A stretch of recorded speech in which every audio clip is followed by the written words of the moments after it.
কেমন আছেন? আশা করি সকলে ভালো আছেন। তো দেখতে পাচ্ছেন আজকে চলে আসলাম আমাদের নানু বাসায়। তো আপনাদেরকে আজকে একটা সুখবর দিচ্ছি যে আমরা এই গ্রাম থেকে আজকে আমরা ঢাকা যাব। তো আপনারা আমাদের সাথেই থাকুন। তো আজকে আপনারা জানেন যে নানু বাসায় গেলে নানু না থাকলে কি খারাপ লাগে। তো আজকে আমরা যাব ঢাকা। তো আমাদের সাথে তখন এই যে আমাদের অটো চলে আসলো, এখন আমরা ঢাকার জন্য রওনা দেবো। এই যে ঢাকার জন্য রওনা দিচ্ছি, আমরা যাব নড়িয়া দিয়ে ঢাকা। তো আমাদের সাথে তখন এই যে নড়িয়া এসে বললাম, নড়িয়া ব্রিজগুলো ভাঙা, এই জন্য আমাদের নৌকা দিয়ে যেতে হবে। এই জন্য সামনে নৌকা থেকে 5 টাকা বা 10 টাকা ভাড়া দিতে হতে পারে।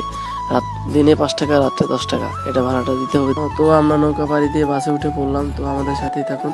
এই দেখতে পাচ্ছেন আমরা বাসে উঠে গিয়েছি। এই এখন পদ্মার দিকে রওনা হচ্ছি। এই আমরা রওনা দেওয়ার পথেই আছি, এখন পদ্মার দিকে যাব। তো আপনাদের সামনে দেখতে পারবেন একটা টোল আছে, এই শেষমেশ টোলে সেই বললো।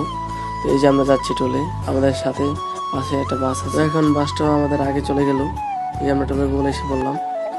তো এখন আপনাদের সামনে হচ্ছে পদ্মা, এই যে এখন টোল নিবে। এই যে পদ্মায় আমরা এসে গেলাম, এখন পদ্মার আপনারা পদ্মার ভিউ দেখতে পারবেন। আমাদের চ্যানেলটা লাইক সাবস্ক্রাইব করে দিন।